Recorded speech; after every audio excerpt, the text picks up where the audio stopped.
चरणों में वंदन करते हुए मैं आपका धन्यवाद करता हूं।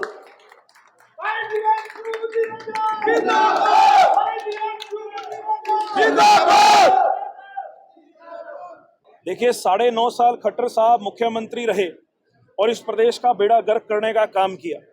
अब नायब सिंह सैनी जी आए हैं। सबसे पहले तो आते ही सीईटी की जो उन्होंने भर्ती करी थी, आप देखिए कि लगे हुए नौजवानों को सुप्रीम कोर्ट ने ऑर्डर दे दिया हटाने का। ये किस प्रकार की पॉलिसी ये सरकार बना रही है? सीईटी पॉलिसी आते ही सबसे पहला विरोध हरियाणा में अगर किसी ने किया तो हरियाणा युवा कांग्रेस ने किया, कांग्रेस पार्टी ने किया। देखिए, अक्टूबर के अंदर चुनाव है। प्रदेश के अनेकों मुद्दे, चाहे वो किसानी से जुड़े हुए मुद्दे हों, चाहे शहरों से जुड़े हुए मुद्दे हों, चाहे क्राइम की बात हो, चाहे अनएम्प्लॉयमेंट की बात हो, विभिन्न मुद्दों को लेकर कांग्रेस पार्टी इन चुनावों में जाएगी। बहुत जल्द हमारा मैनिफेस्टो भी लॉन्च होगा। और रही संगठन की बात, तो मुझे लगता है कि प्रदेश का जो नेतृत्व है, आदरणीय प्रभारी जी, प्रदेश अध्यक्ष जी, नेता प्रतिपक्ष जी, वो लगातार कोशिश कर रहे हैं कि संगठन जल्दी बढ़ना चाहिए। और मुझे उम्मीद राजा जी पहुंच चुके हैं, आज इंद्री पहुंचे हैं और ये कार्यक्रम जो है धन्यवाद सभा जो इसका नाम दिया गया है, उसी को लेकर के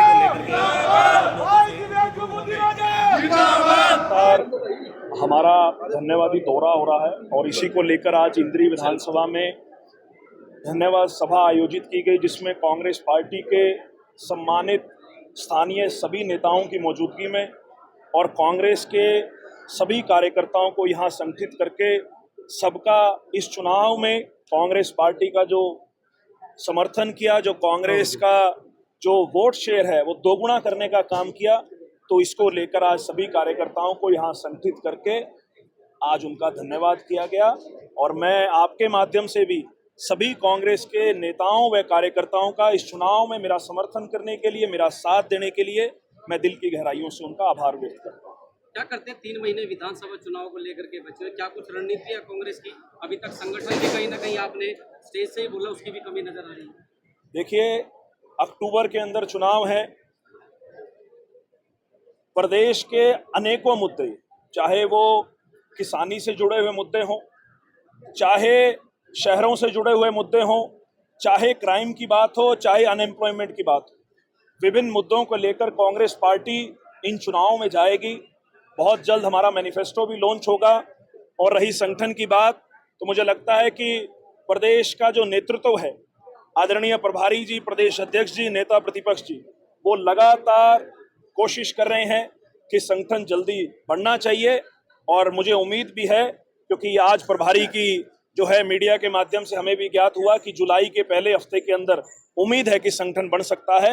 लेकिन मुझे लगता है कि 9.5 साल की विफल सरकार के सामने मुद्दे अनेक है, लेकिन कांग्रेस पार्टी एकजुट होकर इन सभी मुद्दों पर चुनाव लड़ने जा रही है। तो कांग्रेस की वापसी मनमुटाव भी हो रहा है कुछ आपके इलेक्शन में, कुछ बताया गया? देखिए, कांग्रेस पार्टी ने पूरी एकजुटता से ये चुनाव लड़ा। सभी हमारे स्थानीय नेताओं ने मेरा साथ दिया और मैं सभी का धन्यवाद करता हूँ। नायब सिंह सैनी जब से मुख्यमंत्री बने हैं, योजनाएं जो शिलान्यास है वो कर रहे हैं, किस रूप में देख रहे हैं? देखिए, 9.5 साल खट्टर साहब मुख्यमंत्री रहे और इस प्रदेश का बेड़ा गर्क करने का काम किया। अब नायब सिंह सैनी जी आए हैं। सबसे पहले तो आते ही सीईटी की जो उन्होंने भर्ती करी थी, आप देखिए कि लगे हुए नौजवानों को सुप्रीम कोर्ट ने ऑर्डर दे दिया हटाने का। ये किस प्रकार की पॉलिसी ये सरकार बना रही है? सीईटी पॉलिसी आते ही सबसे पहला विरोध हरियाणा में अगर किसी ने किया तो हरियाणा युवा कांग्रेस ने किया, कांग्रेस पार्टी ने किया। लेकिन जल्दबाजी में नौजवानों को रोजगार जो है दिया गया और उन्हें नौकरी लगाया गया। अब हाईकोर्ट और सुप्रीम कोर्ट की गाइडलाइन आई है। और रही सिर्फ शिलान्यास की बात, ये सरकार जाती हुई सरकार है। नायब सिंह सैनी जी अब चाहे कितना ही कुछ कर लें, लेकिन खट्टर साहब ने जो जख्म हरियाणा को दिए हैं, जो जख्म हरियाणा के प्रत्येक समाज को दिए हैं, वो नायब सिंह सैनी जी से भरने वाले नहीं। दिव्यांशु जी, एक बड़ा सवाल है, विधानसभा चुनाव है और लोकसभा चुनाव भी फिनिश हुए हैं। दिव्यांशु जी को अगर एमएलए के तौर पे कहीं ना कहीं विधानसभा में मौका मिलता तो लड़ेंगे चुनाव? देखिए, मैं संगठन का व्यक्ति हूँ। मैंने पिछले 12 साल से संगठन की सच्चे मन से सेवा की। पार्टी ने इस बार मुझे मौका दिया करनाल लोकसभा से जनता की सेवा करने का। मैं जनता के बीच में हूँ। पार्टी मुझे जो जिम्मेवारी आगे देगी उसको खुशी खुशी सर माथे पर स्वीकार करूँ। क्या लगता है जिस प्रकार से स्टेज से भी काफी बार कार्यकर्ताओं ने बोला कि आपसी फूट कहीं ना कहीं कांग्रेस में जो है उसका खामियाजा भुगतना पड़ता है, क्या लगता है ठीक हो पाएगी या फिर से बीजेपी सरकार इसका फायदा मैं उठाएगी? करनाल लोकसभा के चुनाव के परिप्रेक्ष्य में ये कह सकता हूं कि कांग्रेस पार्टी के सभी नेताओं ने मेरा पूरा साथ। लोकसभा में 5-5 सीटें जो है कांग्रेस की बीजेपी की आई है, क्या किस रूप में देखें? देखिए, इस चुनाव के अंदर ये बात तो सीधे तौर पर तय है, जहां लोकसभा के चुनाव में राष्ट्रीय मुद्दों का असर होता है, जहां पिछली बार कांग्रेस का खाता नहीं खुल पाया था और इस बार कांग्रेस पार्टी बराबर पर खड़ी हुई है। और अगर मैं विधानसभा के परिप्रेक्ष्य में इस नतीजे को देखूं तो 46 विधानसभाओं पे कांग्रेस ने बढ़त बनाई है। ये सीधा संकेत है, क्योंकि प्रदेश के मुद्दे लोकसभा के चुनाव में कम हावी होते हैं, लेकिन अब क्योंकि सीधी टक्कर मनोहर लाल खट्टर जी के 9.5 साल के शासनकाल से है, मुझे लगता है कि प्रदेश की जनता पूर्ण बहुमत से कांग्रेस पार्टी को इस सत्ता में स्थापित करने का मन तैयार कर रही है। शैलजा जी को कहीं पर मंच पर नहीं देखा जाता जब भी कांग्रेस का भूपेंद्र सिंह हुड्डा का कोई कार्यक्रम होता है, ऐसा क्यों? देखिए, हमारी सम्मानित नेता हैं और वो खुद चुनाव लड़ रही थी और मुझे लगता है कि बहुत जल्द कांग्रेस पार्टी सभी स्थानीय नेताओं के साथ ये मैनिफेस्टो भी लॉन्च करेगी और आगामी जो हमारे कार्यक्रम रहेंगे उसको भी लॉन्च करने का काम सभी स्थानीय नेताओं को साथ लेकर किया जाएगा। विधानसभा में चुनाव लड़ा जाएगा, विधानसभा में किसके नेतृत्व में? आदरणीय खड़गे जी के नेतृत्व में, आदरणीय राहुल गांधी जी के नेतृत्व में, आदरणीय दीपक बाबरिया जी के नेतृत्व में, आदरणीय चौधरी भूपेंद्र सिंह हुड्डा जी के नेतृत्व में और चौधरी उदय भान जी के नेतृत्व। क्या लगता है सीएम का फेस चौधरी भूपेंद्र सिंह हुड्डा होंगे? देखिए, मेरी व्यक्तिगत तौर पे राय माने तो मैं हुड्डा साहब का बहुत बड़ा फैन हूँ।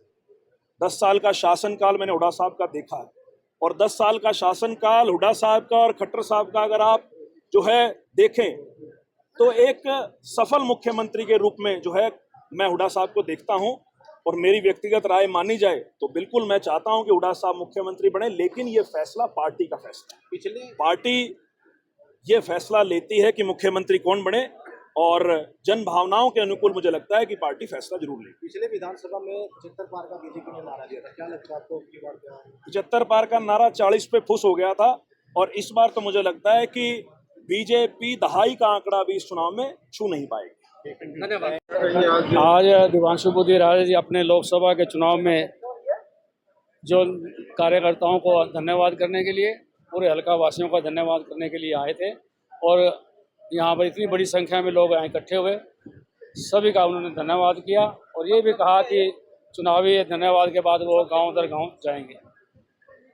विधानसभा चुनाव का आगाज भी हो रहा है।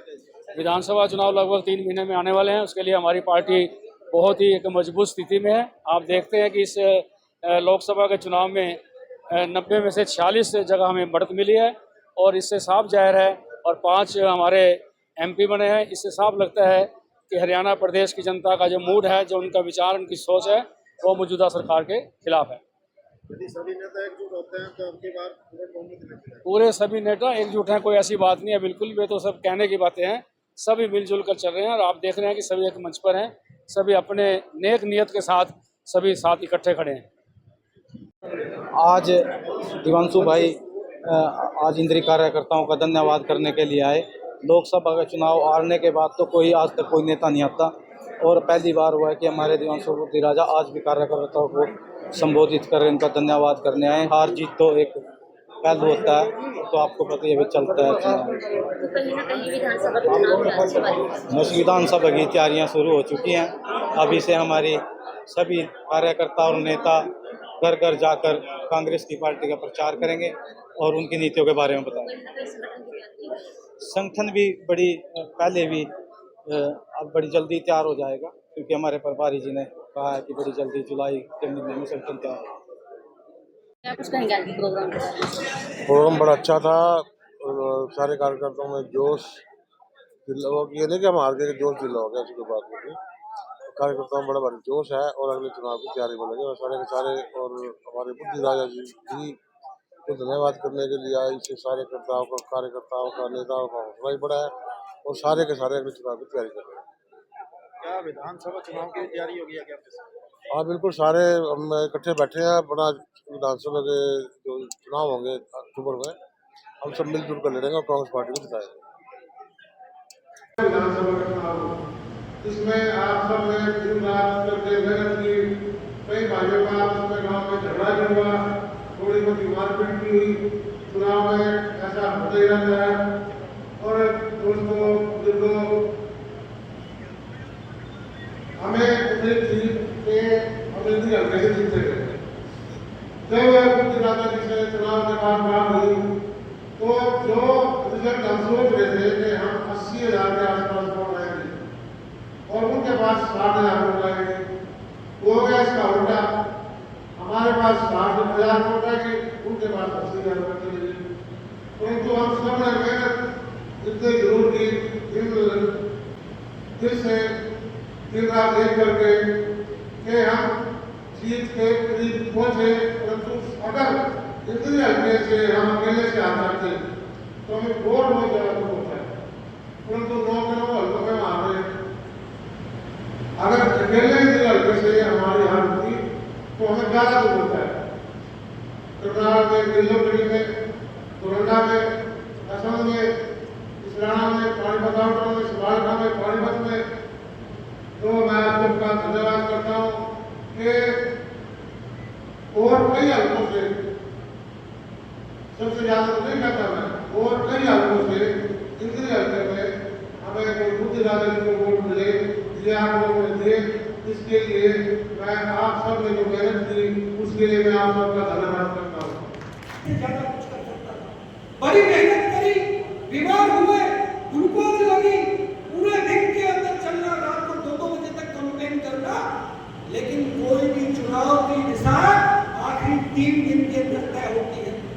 और आखिरी 3 दिन के अंदर सारी चीजें बोलने की आवश्यकता नहीं।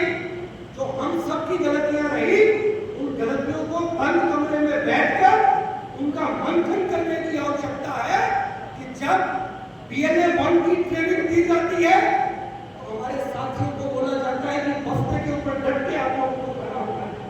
और जब चुनाव से पहले वो बोलते हैं कि ट्रेनिंग तो आप दे रहे हो, लेकिन जब बस्ते का समय आएगा हमें पूछा जाएगा कि नहीं, और वो BLA 1 को खुद नहीं पता मेरे गांव का बस्ता कहाँ है। आदरणीय साथियों, मैं आपके हौसला जज्बात को सैल्यूट करता हूँ। बड़ी ताकत से चुनाव लड़ा, इसमें कोई संदेह नहीं, लेकिन हमें तय करना पड़ेगा कि पिछले 19 साल की भरपाई इस चुनाव में करोगे या 5 साल ऐड करके 24 साल अपनी अगली पीढ़ी का भविष्य प्राप्त करने का काम करोगे। राज में हिस्सा कर लो, नेताओं का कुछ नहीं बिगड़ता, अगर पक्के चलेंगे तो कहीं के नहीं रहेंगे। तो आदरणीय साथियों, इन शब्दों के साथ अपनी वाणी को विराम दूंगा और उम्मीद करूंगा कि हमारे नेता मेरी बात को अन्यथा नहीं लेंगे और अपने जीवन में मंथन। सभी सम्मानित कांग्रेस कार्यकर्ताओं के चरणों में वंदन करते हुए मैं आपका धन्यवाद करता हूं।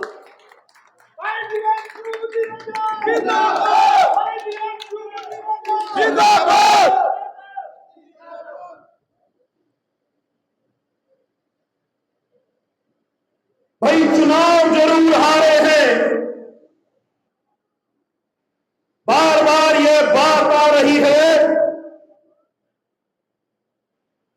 कि 18 दिन के अंदर हमने चुनाव लड़ा, लेकिन करनाल के मैं एक एक मतदाता का धन्यवाद करता हूं। करनाल लोकसभा के एक एक मतदाता का धन्यवाद करता हूं कि उन्होंने कांग्रेस पार्टी को इतना प्यार मान सम्मान दिया